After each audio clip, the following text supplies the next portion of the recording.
Saudari-saudaraku yang terkasih, berjumpa kembali bersama saya Inspirasiku di Antara. Renungan harian Rabu 5 Januari sesudah penampakan Tuhan.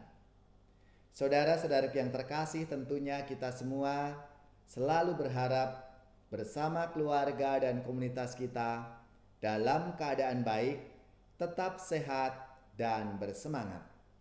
Mari kita mengawali renungan kita dengan tanda kemenangan Kristus. Dalam nama Bapa dan Putra dan Roh Kudus. Amin. Allah Bapa sumber cahaya ilahi, Engkau telah menerangi para bangsa.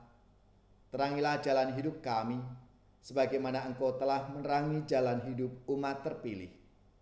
Dengan pengantaraan Yesus Kristus Putra-Mu Tuhan kami, yang bersama dengan Dikau dalam persatuan Roh Kudus, hidup dan berkuasa Allah sepanjang segala masa. Amin. Dalam nama Bapa dan Putra dan Roh Kudus. Amin. Inspirasi kita hari ini dari Injil Suci menurut Markus, bab 6 ayat 45 sampai 52. Marilah kita baca bersama-sama dan kita renungkan. Sesudah memberi makan 5.000 orang, Yesus segera memerintahkan murid-muridnya naik ke perahu dan berangkat lebih dulu ke seberang ke Betsaida. Sementara itu ia menyuruh orang banyak pulang. Setelah berpisah dari mereka, Yesus pergi ke bukit untuk berdoa. Ketika hari sudah malam, perahu itu sudah di tengah danau, sedang Yesus tinggal sendirian di darat. Ketika melihat betapa payahnya para murid mendayung karena angin sakal, maka kira-kira jam 3 malam, Yesus datang kepada mereka berjalan di atas air, dan ia hendak melewati mereka. Ketika melihat dia berjalan di atas air, mereka mengira bahwa ia adalah hantu. Lalu mereka berteriak-teriak, sebab mereka semua melihatnya dan sangat terkejut. Tetapi segera Yesus berkata kepada mereka, "Tenanglah, aku ini, jangan takut." Lalu Yesus naik ke perahu mendapatkan mereka, dan angin pun redalah. Mereka sangat tercengang dan bingung, sebab sesudah peristiwa roti itu, mereka belum juga mengerti, dan hati mereka tetap degil. Demikianlah sabda Tuhan. Terpujilah Kristus.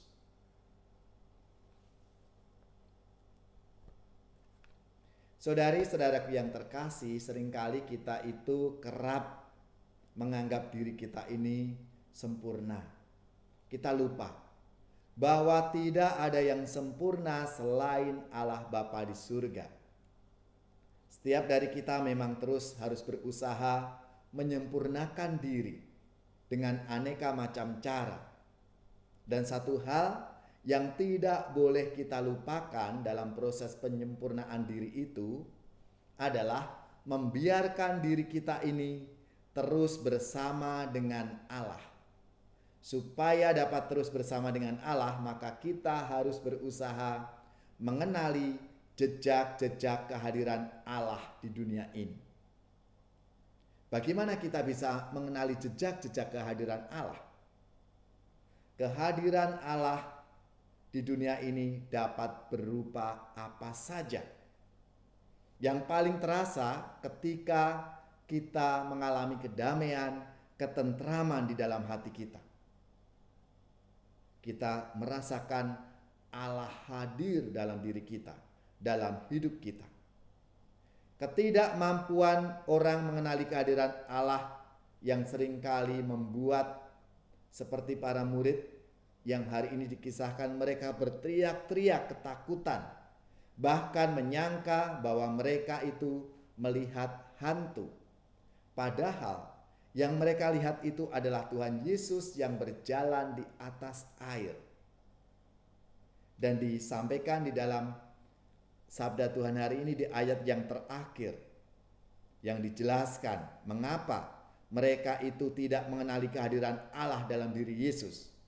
Karena mereka belum juga mengerti dan hati mereka tetap degil bahkan sesudah peristiwa penggandaan roti. Kedegilan hati adalah kondisi hati manusia yang tertutup akan kehadiran Allah.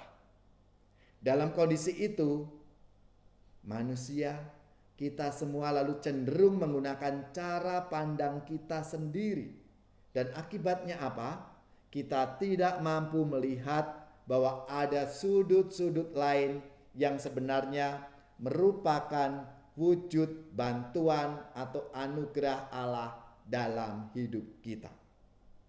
Saudara-saudariku yang terkasih, hari ini kita semua diajak untuk membuka hati kita sekaligus meluaskan sudut pandang kita sehingga kita dapat mengenali kehadiran Allah dalam setiap peristiwa-peristiwa kehidupan kita.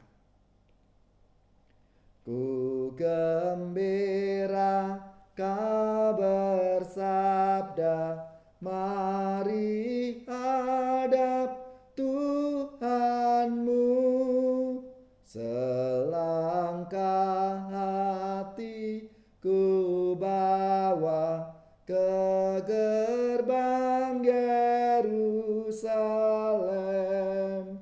Wahai kawan, bergegaslah, rintis jalan ke surga.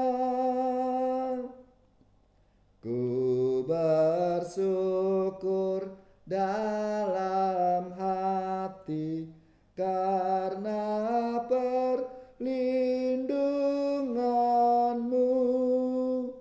Ku berharap saat nanti Kau taburkan rahmat-Mu.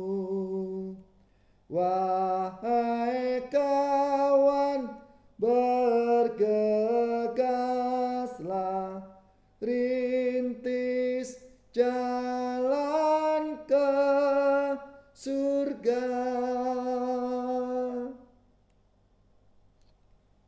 Semoga saudara-saudari sekalian, keluarga-keluarga, komunitas kita, orang-orang yang kita doakan, mereka yang sakit, yang menderita, seluruh tugas, belajar, pekerjaan, usaha, serta karya pelayanan kita, dibimbing, dilindungi dan diberkati oleh Allah yang Maha Kuasa, Bapa dan Putra dan Roh Kudus. Amin.